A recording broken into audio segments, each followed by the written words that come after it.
Welcome back! I'm Bluesuit, and today I'm going to give you my review of the dialogue-driven kingdom management simulator known as Yes, Your Grace. Set in the fictional country of Davern, Yes, Your Grace puts you in the shoes of King Eric, a man with too few sons and an aptitude for fainting. The first thing you learn about Davern is that you have exactly 1 year to make your kingdom as strong as possible before this huge, encroaching army comes to destroy you. I loved the tension that this put on the game. In your first playthrough, you have no idea how strong you actually need to be, or what resources are more important than others. As a kingdom management sim, your decisions are the biggest part of the gameplay. Not so much deciding to be good or evil like in most games, being a good king is definitely what you want to shoot for here. Rather, your decisions are all resource-based.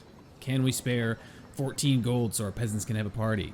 Can we give up a general for 2 weeks because little Johnny fell in a well? That sort of thing. My first kingdom failed because I ran out of money trying to upgrade my kingdom too quickly. The loan shark who I borrowed money from came to collect, and once you run out of gold, it's game over. My second kingdom failed because I tried to surrender in the opening scene and then was butchered for it. The learning curve was spot on, by the way. I never really felt in control, but I was never really in over my head either. It wasn't until my third attempt that I felt like I had a hold on my priorities as king. But not every problem in the game can be solved in the same way. Yes, Your Grace will often throw you down a side quest that takes weeks of work. You usually don't even know what your rewards are going to be. But even if your work isn't rewarded, it's still worth doing everything you can just to see more of the great dialogue that the game has to offer. One of the big things that made me unable to put this game down was the dialogue. I had high hopes that a game based on textual choices would have expertly written dialogue, and Yes, Your Grace did not disappoint me. From the lowly drunken peasants to your fellow lords and ladies, there's not a bit of dialogue in the game that should be skipped. That being said, I would love to see a log of recent conversations, as I would often misclick and skip something potentially important. The graphics are on par with the dialogue. In every scene, you can see just how much hard work went into making Yes, Your Grace. The only downside to the graphics is that there are a very limited number of scenes that you're actually going to see, so after you've seen the throne room 100 times, you don't really appreciate it anymore. The other thing that kept me from putting this game down was the gameplay loop. You deal with issues at court, then walk around your castle talking to your subjects. Halfway through the game is when you start feeling strong, and your nation really gets into the groove. At the beginning of each week, you need to debrief with your various agents and tend to the needs of the common folk. And in the latter half of the game, however, this part is especially fun because you're learning the outcome of your decisions from the first half of the game.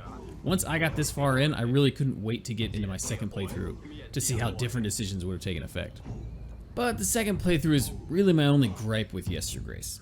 I figured that a game based on textual choices and different outcomes would be good for half a dozen playthroughs, but I was wrong. All of the major story points in the game are static and can't really be affected by your choices. I found in my second playthrough, the only real change was different dialogue.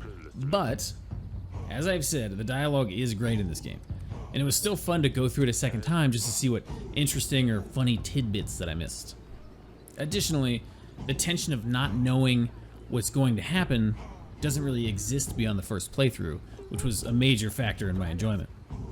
All around, I really enjoyed my time in Yes, Your Grace. I had about 15 hours of fun, and it was such a unique, well-made game, so I'm putting its value at $18.